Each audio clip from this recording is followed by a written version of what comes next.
गजाननं भूतगणादिसेवितं कपित्थजम्बूफलचारुभक्षणम् उमासुतं शोकविनाशकारकं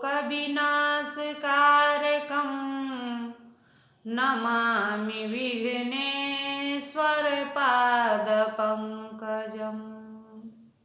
नमस्कार, मैं काव्य कुमारी, सहायक प्राध्यापक साहित्य, जूथालाल संस्कृत महाविद्यालय, मझौलिया, पश्चिम चंपारण। आज उपशास्त्री के छात्रों के लिए काव्य दीपिका के अष्टम शिखा से अतिशयोक्ति भेदा बताने जा रहे हैं। प्रस्तुतस्य यदन्यत्वं यद्यर्थोक्तौ च कल्पनम् कार्यकारणयोरयश्च पौर्वापर्य विपर्ययः विज्ञेयातिशयोक्तिः साप्यन्येव प्रथमोक्तः। क्रमेणोदाहरणम् अन्यदेवांगला वन्यमन्याः सौरभ संपदः तस्याः पद्म पलाशाख्याः सरस्वत्वमौलिकीकम्। अतिशयोक्ति के कुछ अन्य भेद। उपमेय का अन्य रूप से वर्णन यदि च प्रभृति शब्दों के प्रयोग से असंभव अर्थ की कल्पना करना, कार्य और कारण में पूर्वापर्य भाव का विसर्य आदि को भी अतिशयोक्ति समझना चाहिए। विपर्यय आदि को भी अतिशयोक्ति समझना चाहिए। ये पहली अतिशयोक्ति से भिन्न है।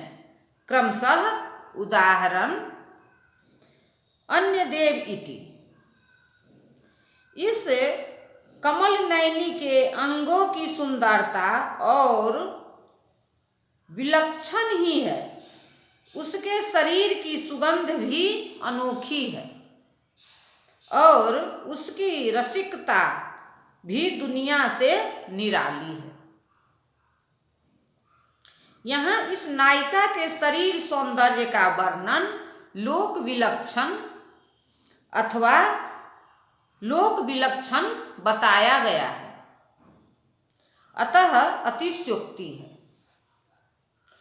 यदि शब्देन तत्पर्यांतरेव वा यद्यर्थस्य कथने संभविनोऽर्थस्य कल्पनमित्यर्थः। यथा पुष्पं प्रवालोपहितं यदि स्यान्मुक्ताफलं वा स्फुट विद्रुमस्थं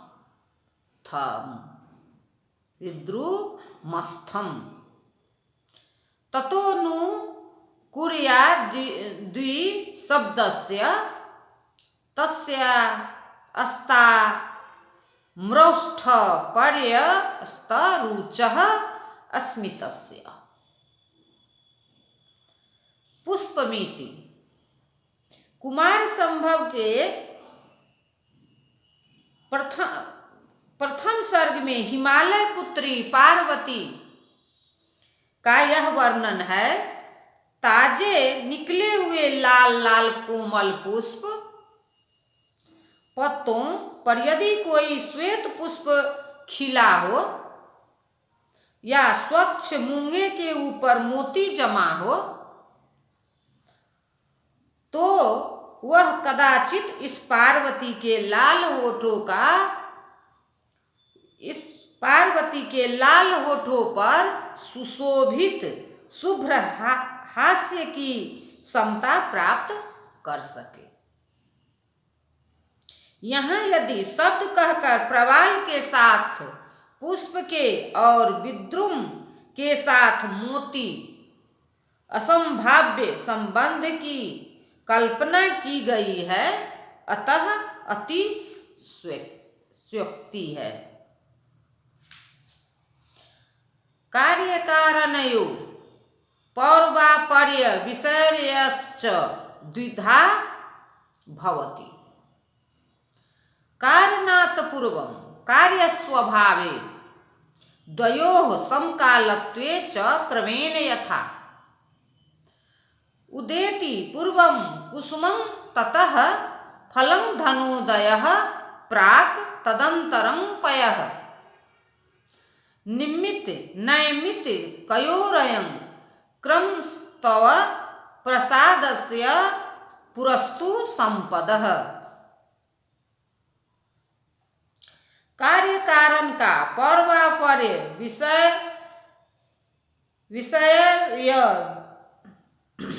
पौर्वापर्य विपर्यय दो प्रकार का होता है। एक तो कारण के पहले कार्य की उत्पत्ति कहना तथा दूसरा दोनों का एक काल में वर्णन करना। क्रमशः दोनों का उदाहरण इस प्रकार है। उदेति पूर्वमिति, यह पद्य अभिज्ञान शाकुंतलम के 7वें अंक में महर्षि मरीचि के प्रति उनके आशीर्वाद के पूर्व ही शकुंतला को प्राप्त कर राजा दुष्यंत का कहा हुआ है। पहले पुष्प लगता है, फिर फल लगता है तथा पहले बादल प्रकट होता है, तदंतर पानी बरसता है। यह निमित्त और नैमित्तिक कार्य कारण का क्रम जगत प्रसिद्ध है, किंतु आप जिस पर प्रसन्न होना चाहते हैं उसके पास पहले ही संपत्तियां उपस्थित हो जाती है। यहाँ संपत्ति का होना पहले वर्णित है तथा प्रसन्नता होना पीछे। उचित तो यह था कि पहले प्रसन्नता वर्णित हो, बाद में संपत्ति की प्राप्ति, क्योंकि प्रसन्नता संपत्ति का कारण है और संपत्ति कार्य है।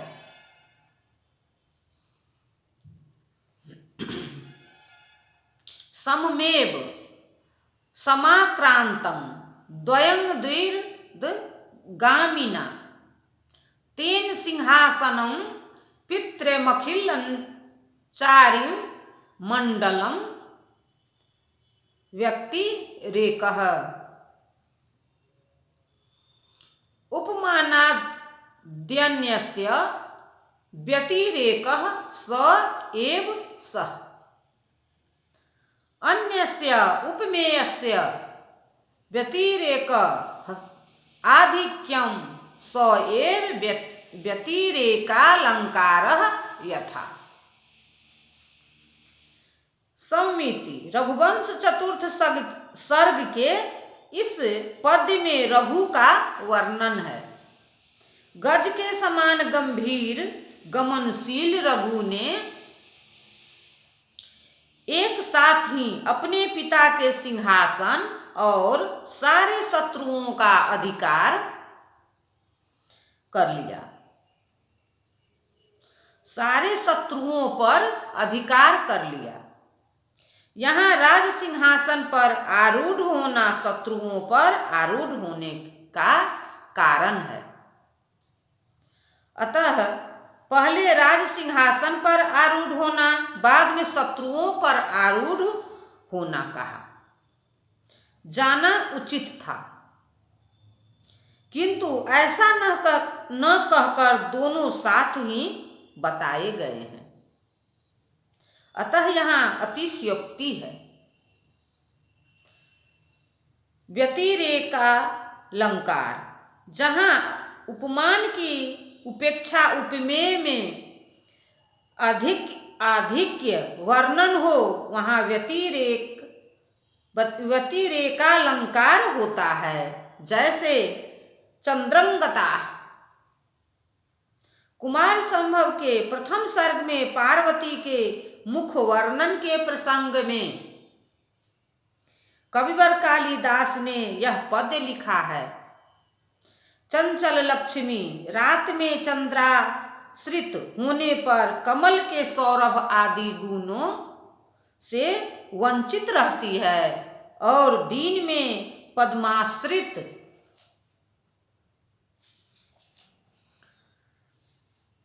होने पर चंद्रमा की शोभा का उपयोग नहीं कर पाती।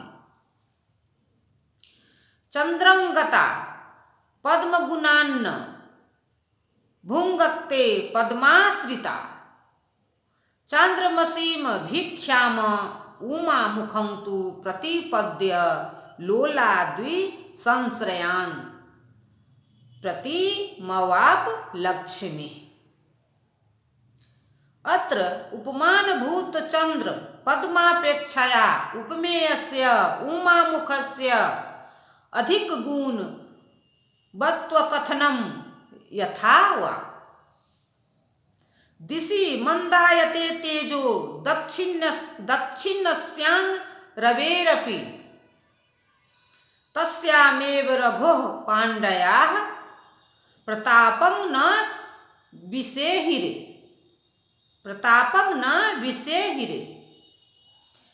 अत्र उपमानभूतात् सूर्यादपि रघोः प्रतापातिशय वर्णनम। किंतु पार्वती के मुख का प्राप्त कर उसे दोनों जगह चंद्रमा एवं कमल के निवास करने का सुख मिल गया। उसका अभिप्राय यह है कि चंद्रमा में केवल चंद्रिका की शीतलता गुण है, सौरभ्य आदि नहीं। इसी प्रकार कमल में भी केवल सौरभ मात्र है, चंद्रिका की आह्लादकता नहीं। किंतु